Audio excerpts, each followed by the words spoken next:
Bonjour à tous, j'espère que vous allez excellemment bien. Aujourd'hui, on se retrouve pour parler cyclisme, pour faire le débrief, mon débrief à moi, mon avis sur le Tour de France 2022, sur ce que j'ai pensé du Tour de France. C'est la première vidéo parce qu'on aura un bilan des Bleus, globalement sur ce Tour de France. On aura également un bilan des sprinteurs et puis un bilan des grimpeurs. On parlera également un petit peu des Français dans le bilan des sprinteurs, dans le bilan des grimpeurs, mais on fera vraiment un bilan des équipes françaises. Du côté du bilan des Bleus, on verra un petit peu toutes les équipes qui s'en sont bien sorties et des coureurs français de ce Tour de France. N'hésitez pas à vous abonner à la chaîne, à réagir dans les commentaires, à mettre un pouce bleu, à partager la vidéo sur les réseaux sociaux, notamment auprès de vos proches si vous pensez que ça peut les intéresser. Dans les commentaires, n'hésitez pas à me donner également votre avis sur la course, même s'il est différent du mien, hein, on peut en discuter. N'hésitez pas également à réagir, donc dans les commentaires, ça je l'ai déjà dit, je vais m'en sortir. N'hésitez pas à vous abonner à la chaîne, et à rajouter la petite cloche, comme ça vous êtes au courant des dernières vidéos qui sortent sur la chaîne, notamment des vidéos cyclisme. On commence tout de suite avec ce Tour de France 2022, mon avis sur la course. J'ai pris un très grand plaisir à suivre ce Tour de France. Comme j'avais pris du plaisir à suivre le Tour de France, la fin du Tour de France 2020, la première partie du Tour de France 2020 ne m'avait pas plu. La première semaine de Tour de France 2020, mais c'est vrai que la fin de course, j'avais trouvé ça très intéressant. Moi j'avais pris du plaisir en 2014. C'est vrai que sur la période Sky, il y avait eu 2019 qui avait été intéressant, mais sinon avant j'avais eu un peu plus de mal. Il y avait eu 2011 aussi. Ça a été un bon Tour de France. Pourquoi ? Déjà, on a un parcours qui est bien conçu. Je dirais, si on enlève le départ au Danemark, c'est un parcours qui est bien conçu parce que on a des étapes dangereuses, notamment l'étape des pavés. On a des étapes de montagne avec des cols difficiles, notamment, et des cols qui sont pas totalement connus, le Granon. On a un classique qui est l'Alpe d'Huez, mais sauf qu'on a fait une étape très compliquée avec l'Alpe d'Huez, qu'on a eu, même sur les étapes de transition, très peu d'étapes faciles. L'étape de Mende était très intelligente, parce que ça a été une étape quand même où du côté des leaders, on a consommé pas mal d'énergie. Les Pyrénées, ça a marché. Alors ça aurait pu ne pas marcher, mais ça a marché. Et puis, le fait d'avoir qu'un seul chrono de 13 km le premier jour, et de ne pas avoir des trop gros écarts qui auraient peut-être pu casser la course, mais on a eu un Tour de France de qualité, et puis bien entendu, on a eu un duel. Pour avoir un bon Tour de France, il faut qu'il y ait de la bagarre. Voilà, il faut qu'il y ait de la bagarre pour au moins des classements. Alors, on a eu une bagarre pour ce maillot jaune. Une belle bagarre. Ça a été un tour très intéressant. Au niveau du maillot jaune, Pogačar, Vingegaard. Cette bagarre pendant ces 3 semaines de course. Avec Pogačar, le leader déchu, mais qui fait tout pour tenter de déstabiliser son dauphin, son adversaire. Ça a été vraiment un bon Tour de France parce qu'il y a une bagarre pour la gagne. C'est ce qui nous avait manqué cruellement en 2021 pour la gagne. Mais il y a eu aussi des Français qui étaient placés, qui étaient là. Ça aussi, pour un Tour de France, c'est important d'avoir des coureurs français qui soient performants. Bardet, même s'il a eu une 3e semaine compliquée, mais Gaudu a fait un Tour de France intéressant. Moi je trouve que c'est un Tour de France qui est intéressant pour l'avenir du côté de David Gaudu. Alors certes l'écart est important, hein, il y a 13 minutes, mais c'est important parce que il va progresser sur sa connaissance de lui-même. Là il a joué une 4e place. Très peu de gens auraient dit Gaudu dans le top 5 c'est assuré avant le Tour de France. Moi je le disais pas. Moi je disais allez entre 8 et 12. Alors certes, il y a eu des circonstances qui ont fait il y a des coureurs qui sont tombés. C'est sûr que si Vlasov n'était pas tombé à Longwy, peut-être que Gaudu serait pas dans le top 5. Mais je trouve qu'il a énormément progressé et qu'il va progresser sur sa manière de courir. Et ça, c'est très bien. Mais moi, j'ai passé un bon moment sur ce Tour de France parce qu'il y a eu une belle bagarre. Il y a eu aussi des belles bagarres en début de journée pour prendre les échappées. Il faut le dire. Il y a eu une énorme bagarre au niveau des échappées. On a eu quand même des rebondissements, le craquage de Pogačar, Vlasov qui tombe et qui craque aussi, Bardet en 3e semaine qui s'écroule. On a eu un Van Aert aussi qui a animé la course. Quinn Simmons, par exemple, un des grands animateurs quand même sur ce Tour de France. Au niveau des sprints, on n'a pas eu une hiérarchie vraiment établie, c'est-à-dire que Philipsen finit bien le Tour de France, mais il ne gagne pas en première semaine. Vous avez Groenewegen qui gagne. Jacobsen, au final, ne gagne qu'une seule étape. Vous avez la victoire de Laporte aussi, une victoire française. Pour moi, c'est un bon Tour de France. Est-ce que c'est le meilleur Tour de France de l'histoire? Est-ce que c'est le meilleur Tour de France que j'ai vu? Non, parce que 2011, par exemple, moi j'ai adoré 2011. 2019 aussi. Mais il fait partie ça fait depuis 20 ans que je regarde le Tour de France. Facile, il fait partie du top 5. Voilà, ce Tour de France-là. Je pense qu'on peut même le mettre sur le podium. Parce que je pense qu'il passe. Moi, j'avais bien aimé 2014, mais pour moi, il est au-dessus du Tour de France 2014. Parce qu'il y a cette bagarre pour le maillot jaune quand même. Même si tout n'est pas parfait dans ce Tour de France. Pour moi, par exemple, il y a des trucs qui n'ont pas marché dans ce Tour de France. Notamment, on n'a eu aucune bagarre pour le maillot vert. Van Aert a tué le suspense très vite, c'est-à-dire qu'au bout de l'étape de Calais, il n'y a plus de bagarre pour le maillot vert. Ça a été un peu dommageable. Sagan n'a jamais été vraiment dans le match. Philipsen non plus. Van Aert est intouchable. Van Aert a été intouchable pendant ces 3 semaines de course. Il n'y a pas eu de bagarre également pour le maillot blanc. Parce qu'il n'y avait personne au départ. Il faut très clairement le dire. Pour le maillot blanc, il y avait Pidcock, Jorgensen et Pogačar. Donc il n'y avait personne au départ pour battre Pogačar. C'est vrai qu'il n'y a eu aucune bagarre pour le maillot blanc. Je crois que même dans le top 10, il y avait pendant très longtemps Mathis Louvel. Je crois que le 10e du maillot blanc est à plus de 3 heures. Donc c'est pour vous. Je crois que c'est Quinn Simmons qui est 10e. Il y a peu de bagarre. Le barème du maillot blanc à pois rouge, pour moi, ne me convient toujours pas. Je préfère même le barème de ce Tour de France féminin. Pour les 4e catégories où on donne 2 points aux vainqueurs. Il y a au moins des points pour les 2 premiers. Il y a plus de points pour les 3e catégories aussi. Je préfère. Enfin, il y a plus de points, je crois. Non, je crois que c'est le même total de points pour la 3e catégorie. Mais je trouve qu'il faut revoir le barème aujourd'hui du maillot blanc à pois rouge. Pour moi, il faut qu'il y ait un classement qu'un baroudeur puisse récupérer. Il faut qu'il y ait un maillot qu'un baroudeur puisse récupérer. Si c'est pas le maillot blanc à pois rouge, alors ça doit être le maillot vert. Mais il faut qu'il y ait un classement par points que les baroudeurs puissent remporter. Sinon, ça sert à rien de partir en échappée. Là, au niveau du maillot blanc à pois rouge, ça a failli faire pour Geschke. Mais regarde quand même Vingegaard ou Pogačar. Ils passent en tête de 3-4 cols, c'est bon. Ils arrivent à égalité de Geschke qui, lui, a galéré pendant 3 semaines. Ça me pose un peu problème, moi, ce classement de la montagne. J'ai toujours eu un problème. Enfin, depuis le changement de barème, ça va depuis 2011, le changement de barème, j'ai un gros problème parce que pour moi, tu pars en échappée 2 jours, c'est bon. Tu peux être au classement de la montagne. Je pense notamment à Bardet.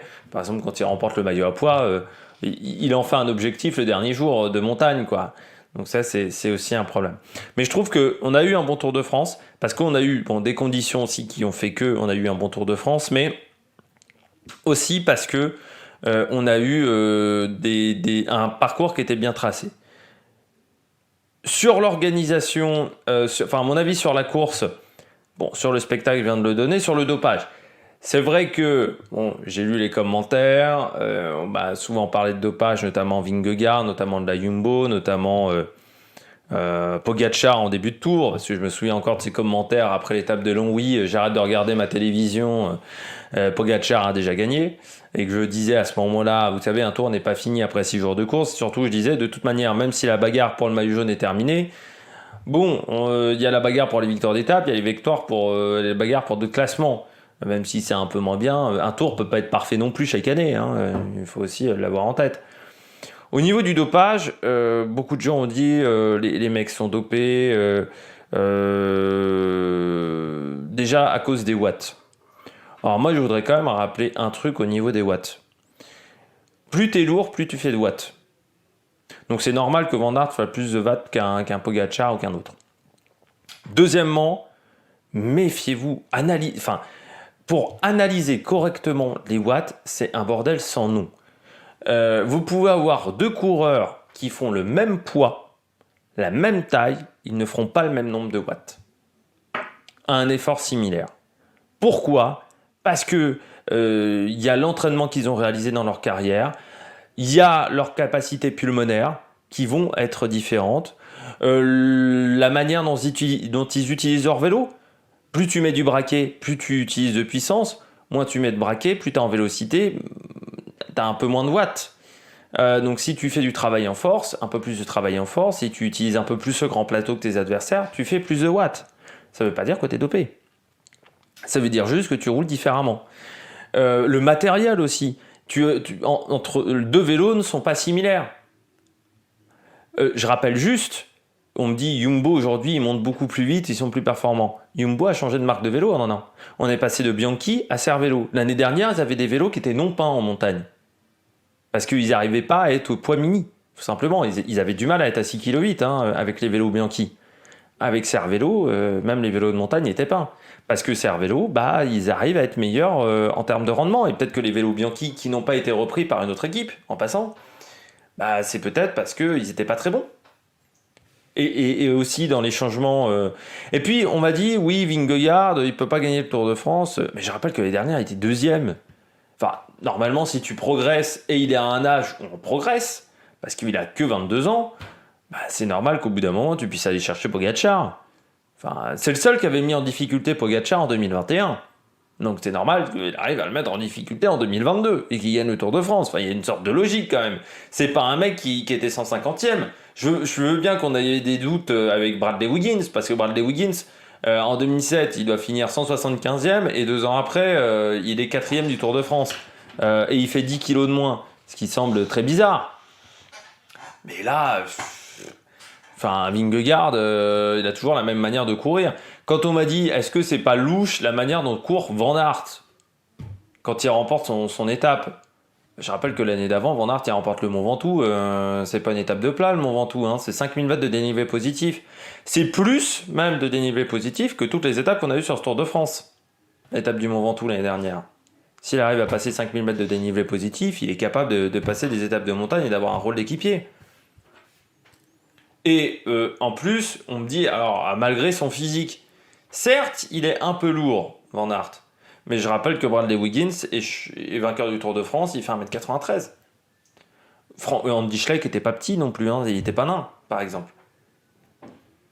Après, c'est vrai qu'en termes de poids, il est un peu plus lourd, mais peut-être aussi qu'il a une meilleure oxygénation. Il vient du cyclocross, c'est-à-dire qu'il est capable d'aller loin dans la douleur, il est capable de résister longtemps à l'acide lactique. Donc là aussi, c'est peut-être également un changement. Et au niveau des watts, faites vraiment gaffe les watts. Quand vous donnez des chiffres de watts, moi ce que j'aimerais savoir, alors déjà c'est nombre de watts par kilo, ça c'est déjà plus fiable que les watts. Savoir le braquet utilisé, connaître le nombre de tours de pédale par minute en moyenne, connaître les capacités, la VO2 max, ou au moins le rythme cardiaque au niveau de l'effort. Souvent, vous donnez les watts. Déjà que les watts et pas les watts par kilo. Donc déjà, l'étape numéro 2, c'est donner les watts par kilo. Et ensuite, si tu n'as pas les watts, le braquet, le nombre de tours minute, le rythme cardiaque, tu ne peux pas analyser. On ne peut pas juste analyser des watts. Les mecs qui font ça, ils font de la merde. Désolé de le dire. Les mecs qui regardent des photos sur les attaques, c'est du n'importe quoi. Enfin, ce que fait Antoine Voyer, en termes scientifiques, c'est de la merde. En SVT, tu ne te basais pas seulement sur ce que tu observais. Tu essayais de comprendre les choses. Pour comprendre les choses, il faut avoir des données. Si tu n'as pas des données, ça ne sert à rien. Antoine Voyer, voilà ce qu'il fait quand il fait... J'ai vu une de ses vidéos sur Twitter. Voilà. Donc il dit, l'attaque, elle n'est pas normale parce que le mec accélère plus vite que ce qu'il pense. Bon, ok, d'accord. Alors, il note des chiffres sur un tableur Excel. tu sais pas à quoi ça correspond, tu sais pas, bon, voilà, pas beaucoup plus, et il dit, bah lui est dopé. Fin de la vidéo. Allez, basta. Il n'y a aucune analyse chiffrée, il n'y a que dalle. Quand on me donnera des analyses chiffrées avec tout ça, oui, je veux bien qu'on ait des doutes. J'ai pas dit qu'on ne peut pas avoir de doutes. On peut avoir des doutes. Mais c'est avoir des doutes, c'est pas dire lui est dopé. C'est dire, moi je trouve que cette performance-là est louche.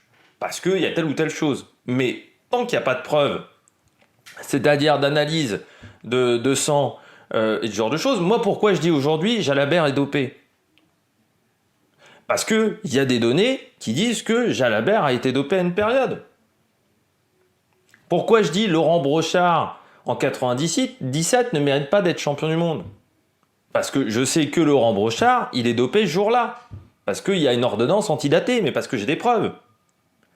Là, dire Vingegaard est dopé, quand on n'a aucune preuve, on n'attaque pas sans preuve en France. On peut émettre des doutes, mais on n'attaque pas sans preuve.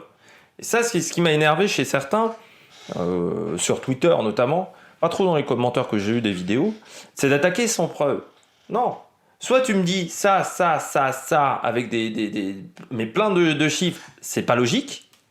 Et encore une fois, je pense que les watts, c'est une connerie monumentale déjà de les afficher en direct. Enfin, quand je le vois sur le Giro à chaque fois, parce que les capteurs de puissance ont des marges d'erreur. Que souvent, en plus, quand vous le voyez, le nombre de watts sur le Giro, c'est totalement illogique parce qu'il y a un décalage d'au moins 5 secondes, 6 secondes avant que la donnée soit prise par le capteur de puissance, puis qu'elle soit transmise à la télévision, il y a un écart énorme.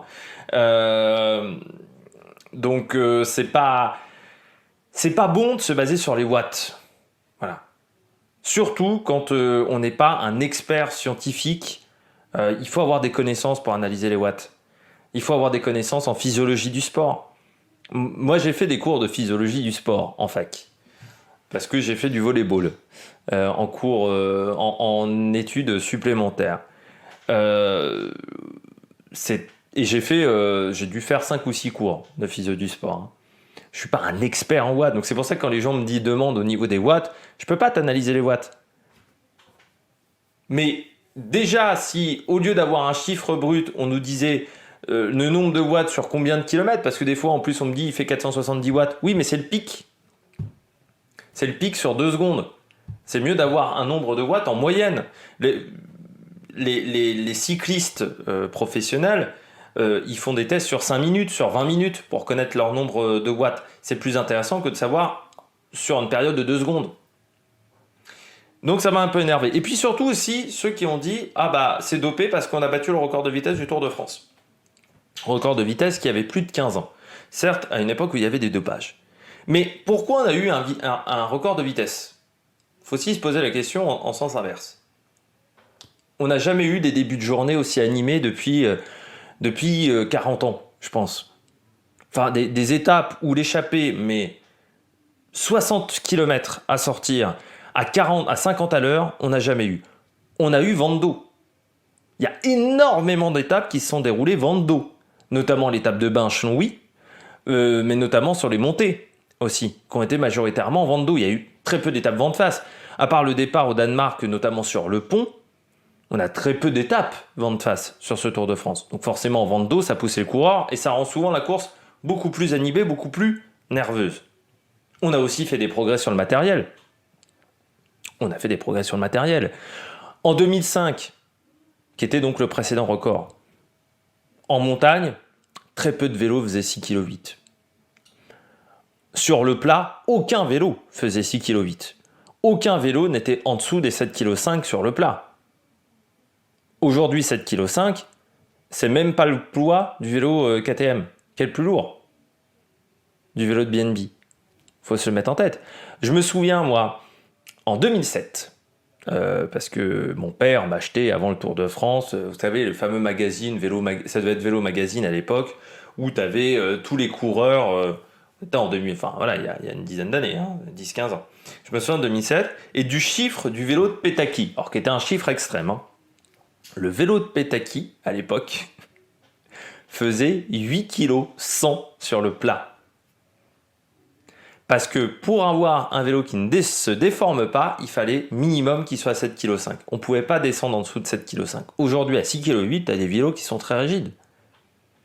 Les vélos aéros de l'époque, c'était des masses. Et ce qui fait qu'on était obligé, donc pour avoir des vélos un peu plus légers sur le plat, d'avoir des vélos qui n'étaient pas hyper aéros.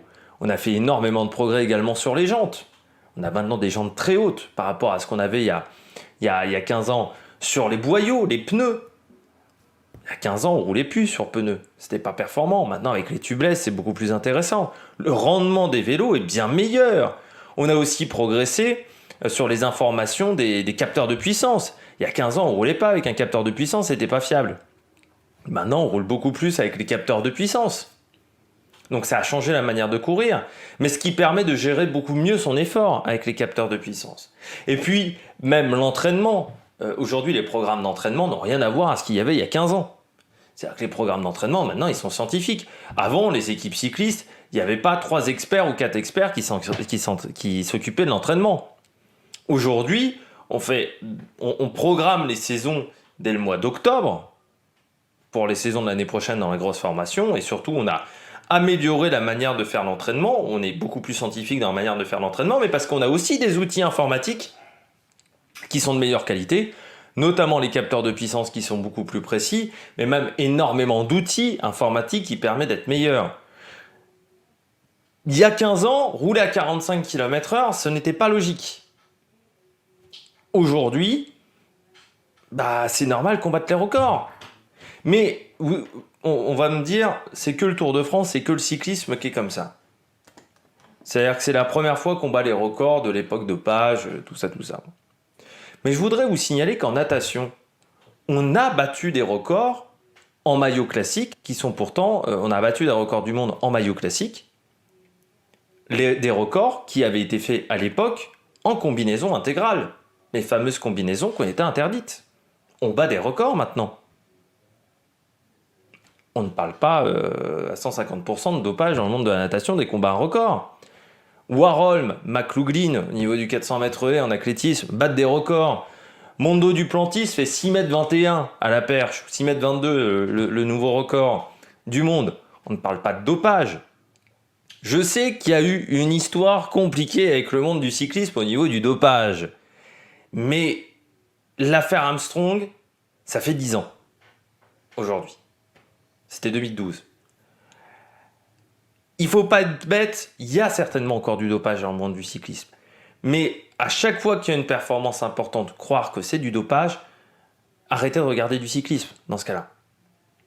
Je vois pas l'intérêt de regarder du sport si à chaque fois que vous regardez du sport, vous dites lui il est dopé. Je vois pas l'intérêt. Il y a un moment, il faut s'émerveiller. Quitte à ce que dans 5 ans, on me dise oui, Vingegaard était dopé. Je dirais oui, il était dopé.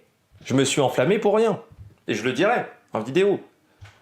Je me suis enflammé, j'ai été naïf, mais j'ai encore envie d'être naïf.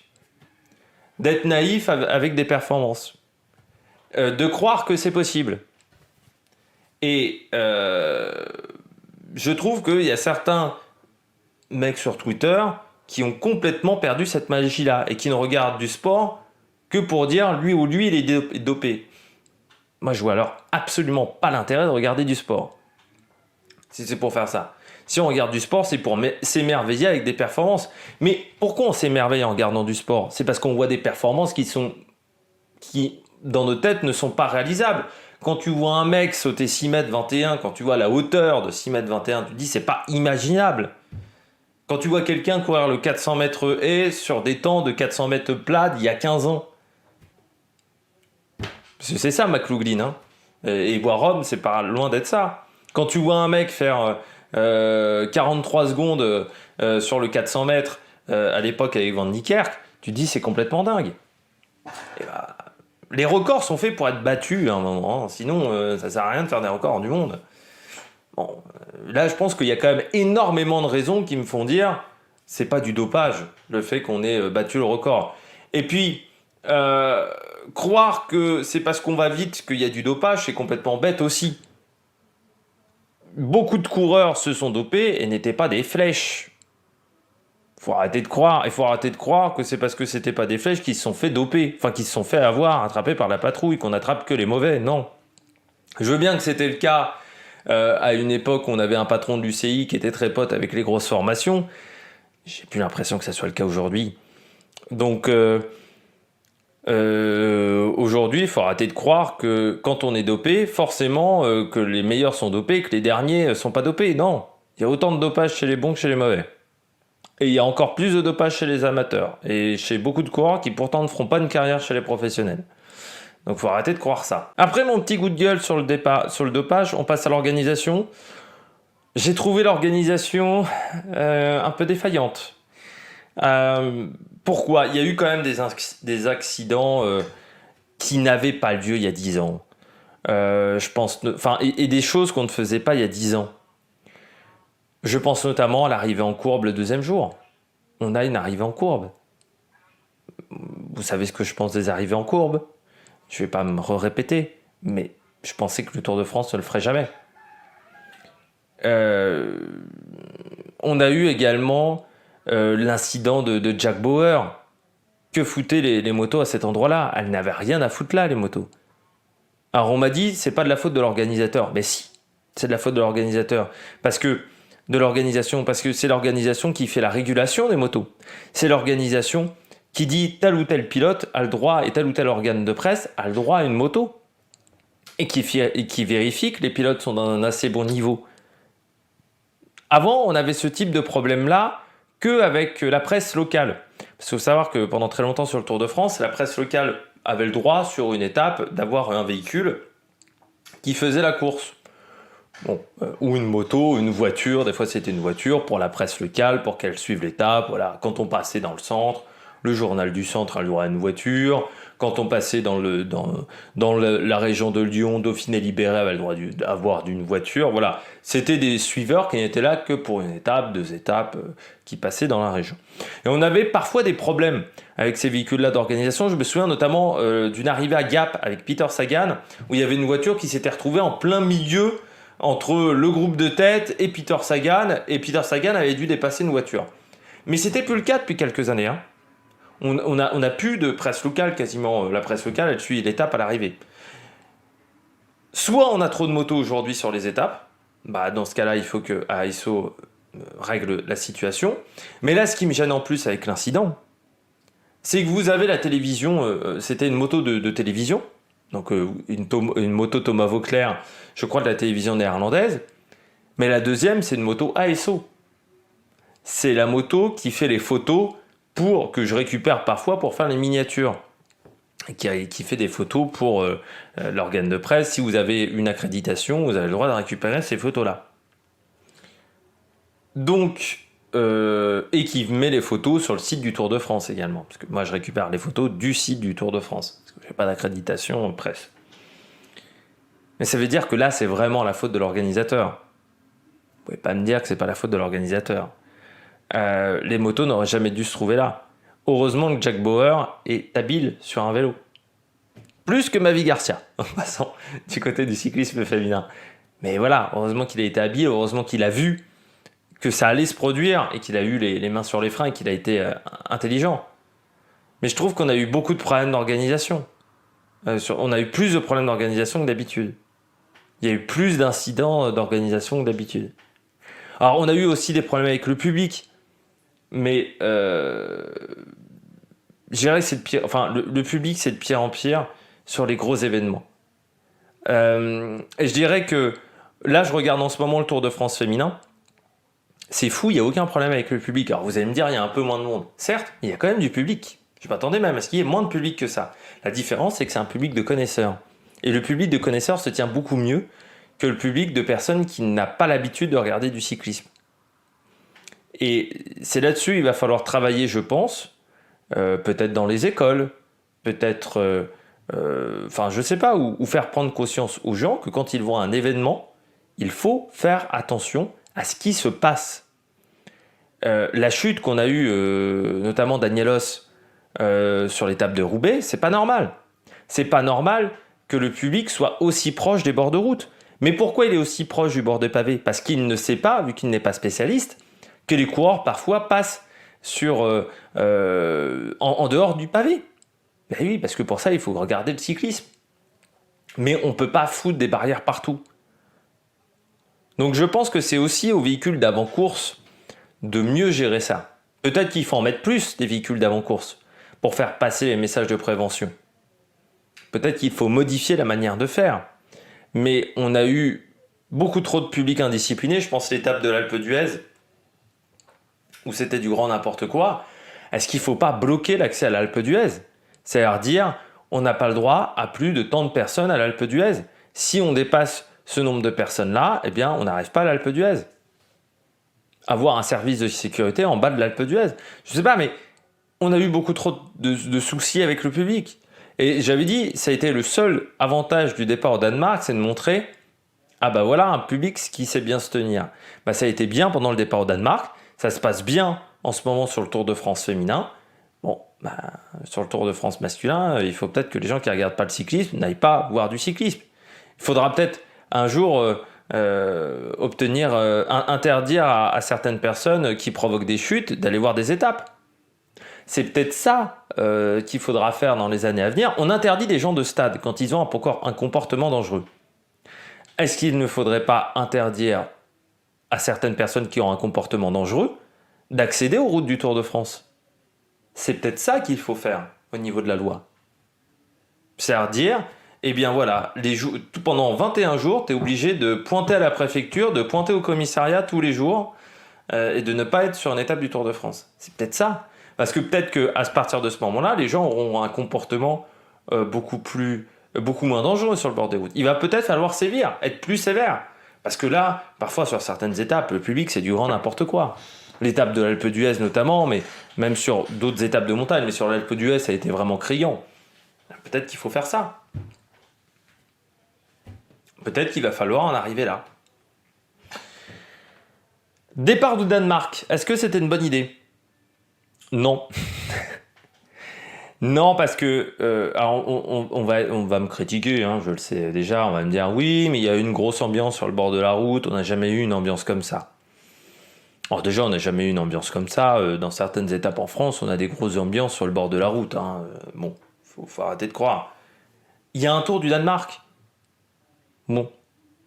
Si les Danois, ils aiment le cyclisme, bah, ils regardent le Tour du Danemark. C'est pas un pays qui n'a pas de course cycliste chez eux. Le départ n'avait pas d'intérêt parce qu'on a misé sur le vent. Et que le vent, bah, en juillet, il y a quand même beaucoup moins de chances d'avoir des grosses rafales de vent. Et que c'était risqué. C'était risqué de miser sur le vent. C'était la seule difficulté de ces 3 étapes, c'était le vent. Et heureusement qu'il y a eu de la pluie le premier jour presque pour apporter un petit peu de piment du côté de Copenhague et de difficultés au parcours. Mais pour moi, il n'y avait pas d'intérêt à aller au Danemark au niveau sportif. Je le dis, quand on part de l'étranger, il faut qu'il y ait un intérêt sportif. S'il n'y a pas un intérêt sportif, on n'a pas à partir de l'étranger. C'est intéressant de partir d'Italie parce que tu peux avoir les Alpes très tôt. C'est intéressant de partir d'Espagne parce que tu peux avoir les Pyrénées très tôt. C'est intéressant de partir de Belgique parce que tu peux avoir les Ardennes. La Grande-Bretagne avait eu un intérêt quand même parce qu'on avait fait une étape difficile dans le Yorkshire. Là, ça n'avait pas d'intérêt. Alors peut-être qu'il y avait des difficultés au Danemark qu'on n'a pas prises, mais pour moi, ça n'avait pas d'intérêt. Alors oui, ça a été la fête au village avec Kurt Nielsen et tout ça, mais si on ne part de certains pays que pour avoir un spectacle en termes de public, bah ouais, mais je pense que l'objectif, ça doit être le sportif avant le public. De toute manière, si tu crées du spectacle avec le sport, donc grâce à un intérêt sportif, il y aura du monde sur le bord des routes et devant la télé. Donc, bon, heureusement, il y a eu quand même un peu plus de monde que pour le départ en Hongrie du Tour d'Italie, ou du départ en Israël du Tour d'Italie, où il y avait 3 pécores sur le bord de la route. Mais, en plus d'un point de vue écologique aussi, c'est vrai que c'est pas partir du Danemark, ça veut dire faire un gros transfert en avion. Pour un intérêt sportif qui était limité, bon, moi je pense pas que ça soit très intéressant. Est-ce que c'est Et puis je vais terminer avec la réalisation, parce que j'ai déjà répondu à la question, est-ce que c'est un grand Tour de France? C'était la réalisation. Ça a été le gros point noir quand même de ce Tour de France. Anthony Forestier qui fait également le Tour de France féminin, parce que je pensais qu'il ne le faisait pas, mais il fait également le Tour de France femmes. À mon grand désespoir, la réalisation était aux fraises. Et une réalisation aux fraises, ça te nique le spectacle. Notamment, je pense à l'étape de Calais. L'étape de Calais dans le cap Blandé, Grinet. Non, c'est Grinet le deuxième. Ou non, c'était Blandé. Je ne sais plus c'est lequel des deux. Cap, où on rate complètement le début de la montée. En se concentrant sur Anthony Pérez. Alors, j'ai rien contre Anthony Pérez, mais à ce moment-là de la course, il était plus intéressant. On savait qu'il allait être prêt avant le sommet. Ce qu'on voulait savoir, c'est savoir pourquoi devant ça attaquait. Le problème de cette réalisation télé, c'est qu'on avait impossibilité parfois de comprendre la course. C'est-à-dire, par exemple, le cap Blandé, on ne comprend pas pourquoi Pogacar était si mal passé, mais il est peut-être si mal passé parce qu'il rate le virage d'entrée de cette montée. Ah bah oui, mais pour le comprendre, il aurait fallu avoir une caméra à cet endroit-là. On aurait pu mettre une caméra fixe à cet endroit-là même. On n'est pas obligé d'avoir des caméras moto partout. On aurait pu mettre une caméra fixe. Par exemple, sur les Champs-Élysées, on nous a mis un travelling dégueulasse. On ne comprend pas le sprint. Ça fait au moins depuis 4 ou 5 ans qu'on nous met un travelling sur les Champs-Élysées, mais le travelling est fait en beaucoup trop gros plan, donc on ne comprend pas le sprint. Pourquoi vous ne mettez pas une spider cam? Donc une caméra avec un petit filin. Comme on a en Formule 1. On a ça en Formule 1 pour nous montrer les départs. C'est une caméra, c'est pas une caméra drone, c'est une spider cam, donc qui est attachée par des filins et qui fait un aller-retour très rapidement et qui permet de voir comment se déroule le départ du Grand Prix et de voir le départ des dernières places aux premières positions. Pourquoi on n'a pas ça sur les Champs-Élysées? On nous mettrait une spider cam sur les 800 derniers mètres ou sur les 600 derniers mètres, on comprendrait beaucoup mieux le sprint et ça ferait un autre point de vue. Pourquoi pas utiliser un drone aussi aux Champs-Élysées, parce que c'est un endroit où on peut le faire. On a eu quand même plein de fois, je me suis dit, mais pourquoi on n'a pas d'écran splitté? Alors il semblerait qu'on n'ait pas d'écran splitté pour que les télés internationales puissent mettre les interviews qu'elles font le matin. C'est aux télés de s'adapter, hein. C'est pas la réalisation du Tour de France. Enfin, à beaucoup de moments, on n'a pas compris le suspense, on n'a pas compris ce qui se passait en course. Sur l'étape de pavé, par exemple, on n'a pas la chute de Ben O'Connor, qui pourtant semblait assez grosse. On a manqué plein de choses. Encore plus avec France Télévisions, parce que je trouve que le moto dans la course n'a absolument rien apporté en termes d'information. Si tu mets un envoyé spécial sur la course, il doit t'apporter des informations que ne te montrent pas les caméras. On l'a quasiment jamais eu. Avec un Thomas Voeckler qui se perdait dans ses phrases, mais même de l'autre côté, que ce soit Nicolas G ou Benoît Durand, ils ne donnaient quasiment aucune information. Même sur les chronos, ils ont été assez inexistants. Je pense à Johan Ofredo sur la moto, ça racontait rien, ça me racontait rien. Mais la réalisation télé sur ce Tour de France a été catastrophique. Et j'espère qu'on n'aura pas le même réalisateur l'année prochaine, ou qu'on aura beaucoup de changements autour de ces réalisateurs. Parce que moi, je pense que le problème de ce réalisateur, c'est qu'il ne s'y connaît pas en cyclisme et qu'il a personne autour de lui qui s'y connaît en cyclisme. Et ça, je pense que c'est un problème. Tu peux ne pas t'y connaître en cyclisme, mais dans ce cas-là, il faut que tu aies un expert cycliste avec toi. Pour te dire, à tel moment, il faut montrer telle personne. Et là, ça a été le gros problème. Mais chez les filles, on a raté notamment le problème technique d'Annemiek van Vleuten, quand elle se fait lâcher à un moment sur l'étape numéro 3. Donc là aussi, c'est assez extraordinaire. Enfin bon. Ça m'a un peu gâché le Tour de France, je vais pas vous mentir, la réalisation qui pour moi était aux fraises. J'espère que vous avez aimé cette vidéo, même si elle était longue. N'hésitez pas à vous abonner à la chaîne, à réagir dans les commentaires, à mettre un pouce bleu. Puis nous, on se retrouve pour de nouvelles aventures sur la Mac Production. Ciao, ciao!